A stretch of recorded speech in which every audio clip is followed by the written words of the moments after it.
All right, let's talk about one of the most critical and, yeah, most expensive decisions you're going to make for your AI initiatives, choosing the right hardware. You get this right, and you're off to the races. But if you get it wrong, well, you can hit a wall of cost and complexity pretty fast.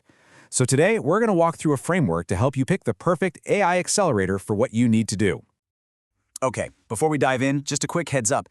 This is Module 3 of a much larger tutorial. All the info here is for general guidance, it's based on a comprehensive report, but it's not financial or legal advice, so as always, please chat with your own pros before making any big moves. So here's our game plan. First, we're going to break down the massive difference between a consumer GPU and a real data center GPU. Then we'll get into the two most important pillars of your decision, memory capacity and how these GPUs talk to each other. And finally, we'll take a look beyond the usual suspects to see what other accelerators are out there. Let's start with something that trips a lot of people up. Hey, I've got this super powerful gaming GPU at home. Can I just use that for my serious AI project?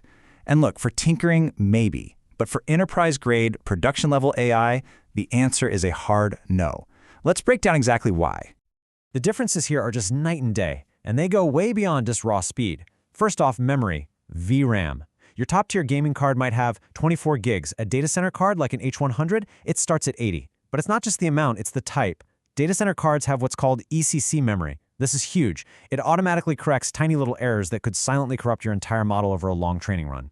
Plus, these things are built to run 24/7, and they support multi-instance GPU, or MIG, which lets you slice up one giant GPU into several smaller, totally isolated ones. For efficiency, that is an absolute game changer.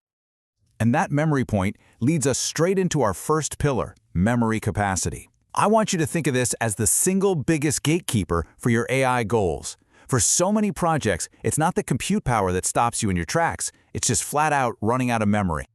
So let's get real. How much memory are we actually talking about for a big AI model? When it's in the middle of training. The number is probably bigger than you think. Yeah, 100 gigabytes. It's a staggering amount of memory. And what's crazy is that that's not just the model's weights. You also need a huge chunk of memory for the optimizer states. That's kind of like the teacher guiding the learning process. And that can be double the size of the model itself. Then you need room for activations, which is like a scratch pad. It all adds up incredibly fast. And if you don't have enough memory, the consequences are brutal. This massive requirement is exactly why data center GPUs with 40 or 80 gigs of VRAM even exist. Without it, you're forced into all these complicated workarounds, or you just get that dreaded out-of-memory error that kills your job completely. At the end of the day, it's simple. Your GPU's memory directly limits the size and the ambition of the problems you can tackle. Okay, so let's say you've solved the memory problem by using a bunch of GPUs together. Great. You've just unlocked a brand new challenge. How fast can those GPUs actually talk to each other? This brings us to our second pillar, the interconnects. And trust me, this is not some minor detail. It can absolutely make or break your performance. Now, inside a single server, the gold standard for this is something called NVLink. The easiest way to picture it is as a private, multi-lane superhighway that connects the GPUs directly to each other. This lets them share data without getting stuck in traffic on the slower general-purpose PCIe bus that everything else in the server has to use. And when I say superhighway, I am not kidding. We're talking up to 900 gigabytes per second of bandwidth. To give you some perspective, that's fast enough to sling the entire text of Wikipedia between GPUs in a tiny fraction of a second. It's this insane speed that lets a whole bunch of GPUs in one server act like one giant, powerful brain.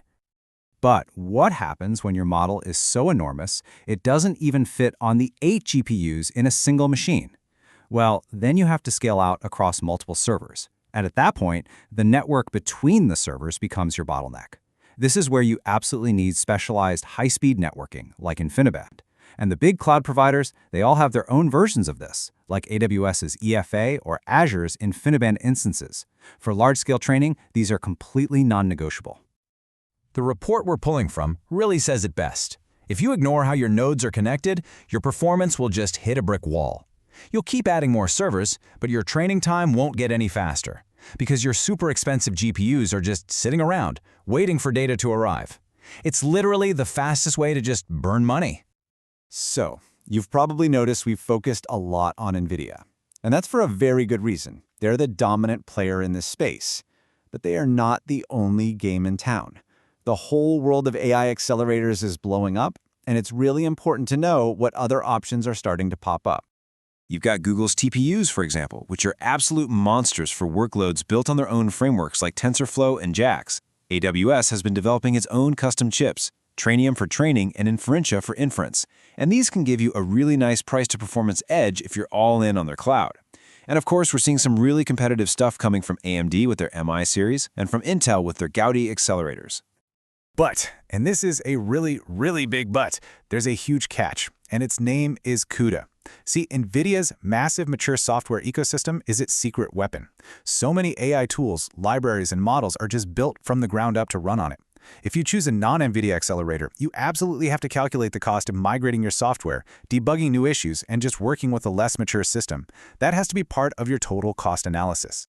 So let's just tie all of this up into a simple 3-step framework you can use. Number 1, always start with your memory needs. That is your primary constraint.